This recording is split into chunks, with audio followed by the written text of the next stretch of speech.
Baiklah anak-anak, kita lanjut pelajaran kita yaitu tentang hukum kekekalan momentum.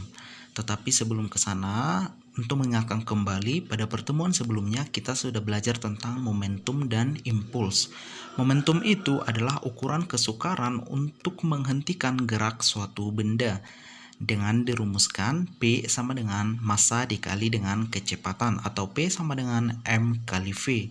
Sedangkan impuls itu merupakan hasil kali antara gaya dengan waktu atau disingkat dengan I sama dengan F dikali delta T ya, perubahan waktu.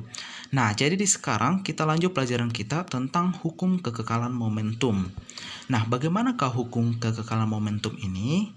Ya, kita misalkan ada dua buah benda, yaitu benda pertama dengan massa 1 dan benda kedua dengan massa 2 atau M2 bergerak dan saling bertumbukan. Nah, seperti kita lihat tanda panahnya, mereka bergerak saling mendekat kemudian bertumbukan, di mana benda yang pertama bergerak dengan kecepatan V1 dan benda kedua bergerak dengan kecepatan kedua. Nah, di sini kita ibaratkan bahwa tidak ada pengaruh gaya dari luar ya, tidak ada pengaruh gaya dari luar. Kemudian yang kedua, perubahan momentumnya itu sama dengan 0. Maka bisa kita tuliskan ya, sigma V itu sama dengan 0. Kenapa 0? Karena tadi dikatakan bahwa tidak ada pengaruh dari gaya luar. Jadi misalkan gaya gesek itu kita abaikan dan lain sebagainya. Nah, kemudian perubahan momentum katanya sama dengan 0. Artinya dia itu konstan ya, berarti delta P sama dengan 0. Maka gambarnya setelah mereka bertumbukan ya, benda yang pertama akan bergerak dengan kecepatan V1 aksen dan benda yang kedua bergerak dengan kecepatan V2 aksen. Ya, artinya ada perubahan kecepatan. Yang pertama tadi misalkan dia bergerak dengan kecepatan V1, setelah bertumbukan menjadi V1 aksen. V1 aksen itu artinya dia setelah tumbukan gitu dia, setelah tumbukan. Kemudian V2 bergerak dengan massa kedua tadi bergerak dengan kecepatan V2 dan setelah tumbukan menjadi V2 aksen. Nah, karena tadi tidak ada gaya pengaruh dari luar, tidak ada gaya pengaruh dari luar atau pengaruh gaya dari luar dan perubahan momentumnya sama dengan 0, maka bisalah kita tuliskan bahwa momentum sebelum ya, ini tadi ya, sebelum bertumbukan itu sama dengan momentum sesudah bertumbukan. Yang ini dia gambar yang kedua.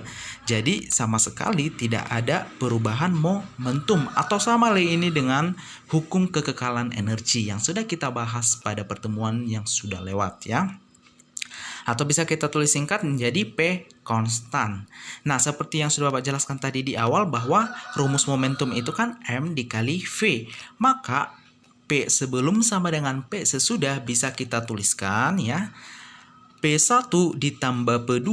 Ingat di sini tidak ada tanda aksen ya, berarti ini belum bertumbukan di sini, atau seperti gambar yang ini ya. Nah, sama dengan P1 aksen ditambah P2 aksen, berarti setelah bertumbukan. Yang ini dia gambar yang kedua.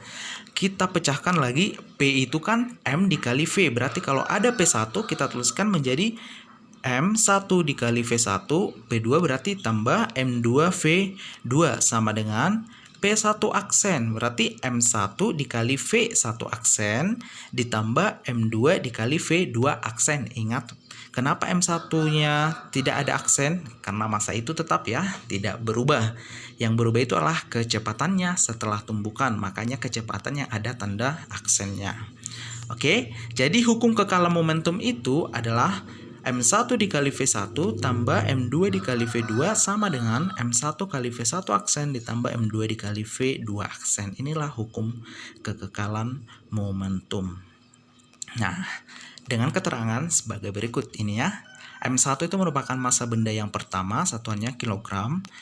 M2 itu massa benda yang kedua, satuannya sama, kilogram. V1 kecepatan benda pertama, V2 kecepatan benda kedua dengan satuan meter per sekon.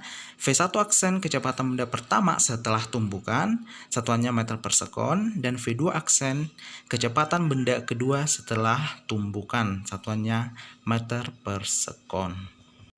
Agar lebih jelas, Bapak akan menjelaskan satu contoh soal, yaitu seorang anak dengan massa 60 kg sedang mengendarai sepeda motor yang massanya 200 kg dengan kecepatan 5 meter per sekon.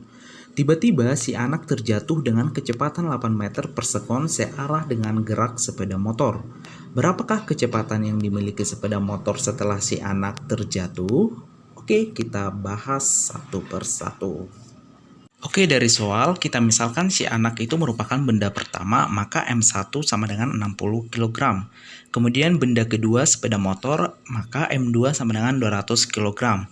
Nah, kalau misalkan si anak naik sepeda motor, kemudian sepeda motornya kamu buat dengan kecepatan 5 meter per sekon, otomatis kecepatan si anak dan si sepeda motor juga pasti sama ya. Karena apa? Karena si anak tadi berada di atas sepeda motor atau sedang mengendarai. Maka V1 itu sama dengan 5 meter per sekon dan V2 juga 5 meter per sekon. Nah, kemudian setelah terjatuh katanya si anak bergerak dengan kecepatan 8 meter per sekon. Artinya dia nanti sudah tidak di atas kereta lagi ya, karena dia sudah terjatuh. Maka di situ yang dikasih tahu adalah V1 aksen, yaitu 8 meter per sekon. Sedangkan yang ditanya pada soal adalah berapakah kecepatan sepeda motor setelah si anak terjatuh? Itu adalah V2 aksen. Nah, kita cari dengan menggunakan rumus hukum kekekalan momentum, yaitu M1 V1 tambah M2 V2 sama dengan M1 V1 aksen ditambah M2 V2 aksen. Tinggal kita substitusikan. M1 60, V1 5 ditambah M2 200, V2 juga 5 sama dengan 60 dikali 8 tambah 200 dikali V2 aksen. Ya, kenapa V2 aksen tidak dikasih tahu? Karena inilah yang mau kita cari di soal. Oke. Kemudian kita kalikan 300 ditambah 1000 sama dengan 480 ditambah 200 V2 aksen. 300 tambah 1000 berapa? 1300 sama dengan 480 ditambah 200 V2 aksen. Kita pindahkan 480 ke sebelah kiri menjadi minus, maka hasilnya menjadi 1300 dikurang 480 sama dengan 200 V2 aksen. 1300 kurang 480 berapa? 820. Berarti 820 sama dengan 200 V2 aksen. Kita kan mau mencari V2 aksen, bukan mencari 200 V2 aksen. Maka kalau kita mau mencari V2 aksen, pindahkan 200 ke sebelah kiri. Tapi ingat, karena ini satu badan ya, satu rangkaian, maka dia menjadi pembagi atau penyebut ya. Atau kalau kamu kali silang, si 200 itu menjadi penyebut untuk si 820 atau menjadi pembagi untuk si 820. Maka hasilnya nanti 820 dibagi 200 sama dengan V2 aksen. 820 bagi 200 itu adalah 4,1 meter per sekon sama dengan V2 aksen. Jadi kecepatannya 4 setelah tumbukan adalah 4,1 meter per sekon. Inilah kecepatan si sepeda motor.